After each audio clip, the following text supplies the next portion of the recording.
I had $1,000 and I gave him $1,000 in cash. That's how we do it in the South. What's going on, guys, and welcome to Rabbit's Used Cars. You know, this place is so crazy. You know, when we started selling classic cars, I didn't really know how this was going to go at first. And, you know, during the COVID days, we were selling a car every 3 days. Now, COVID's kind of calmed down a little bit. Things kind of got back to normal. Cars sit a little longer, actually bringing more money now, though, which is crazy. But they're not selling quite as fast, which makes sense. Interest rates are up a little bit, which always slows things down. But we've had a crazy last couple of days. Sold 2 really expensive units. Copper C10, I'm sure you guys have seen in the background a few of these videos. And the Bronco. Kind of crazy. Bronco's actually headed up to northern Michigan. And the C10, one of the street outlaw guys bought it out in Montana, which is really cool. Probably hear some more about that before it's over with, or may see it on some social media stuff here soon. But, you know, they're not all big winners like that. And, you know, I always like to show you guys both sides of the story. You know, it's easy to come in and tell you about the home runs, but I like to be real with you guys. So I like to share with you some of the misses too. You got to think about it. I have never lost money on a car yet. I've had some I broke even on. I've had some of them I had to trade my way out of, but I've never lost on a car yet. And I pride myself on that. But the other side of this is you have a lot of misses. You know, some that you think would do better than others. You have a lot that, you know, because it's guesswork. I mean, at the end of the day, just because I like it doesn't necessarily mean you guys are going to like it. And you got to understand that, and you can use that philosophy in a lot of different types of business. But I will share with you a story of a crappy day.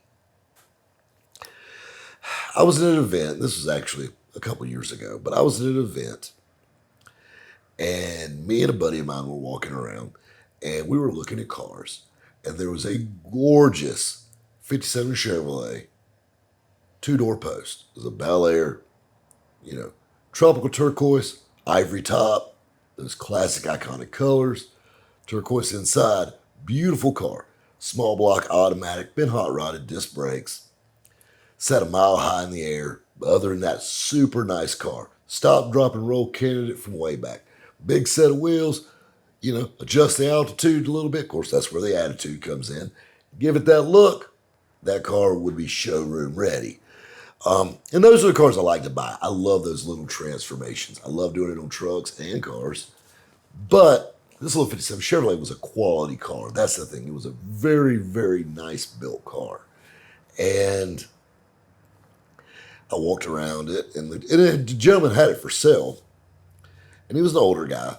And we're walking around it and looking at it. And he had a good-looking car. And he pops the hood and shows me everything. Small block Chevrolet. It's got power brakes and power steering head. Somebody put aftermarket air on it.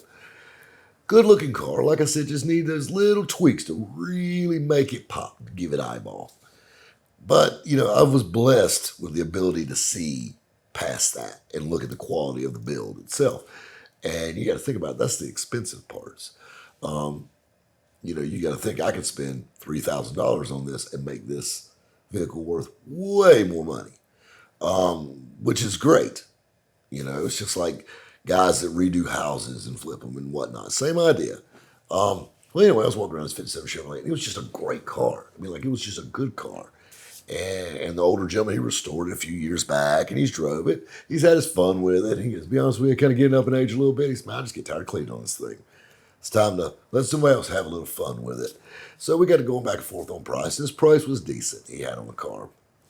So we went back and forth just a little bit. And we agreed on a price.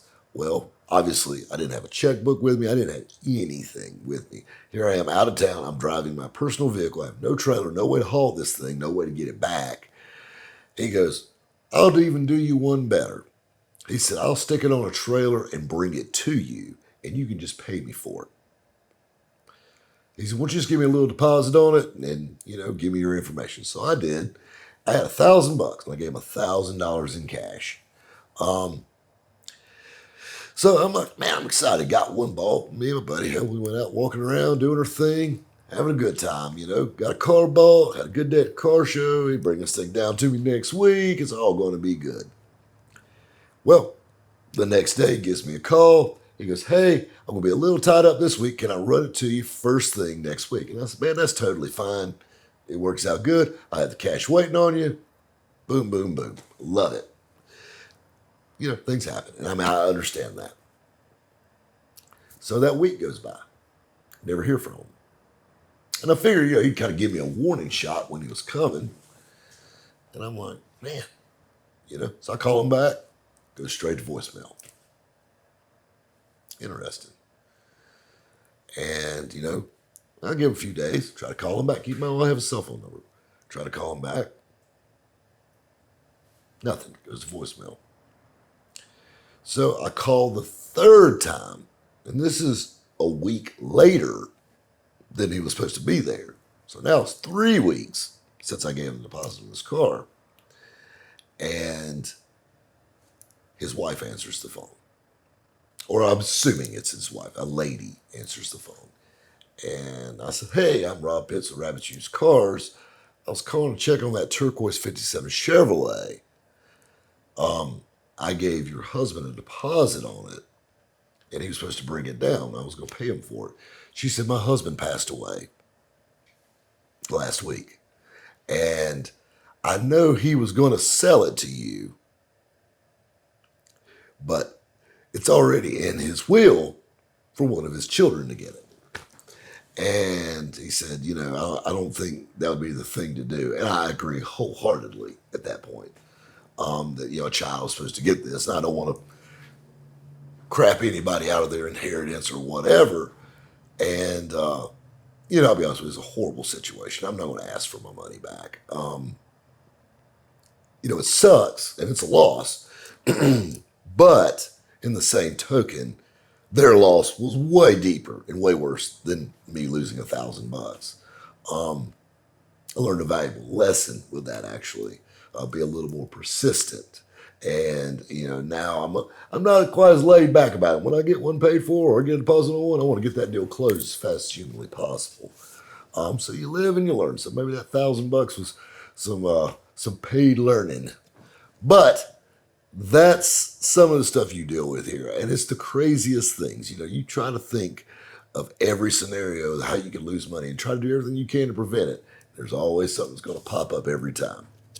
But, hey, that's the car business. Got to take the good with the bad. Guys, we'll catch you next time at Rabbit's Used Cars.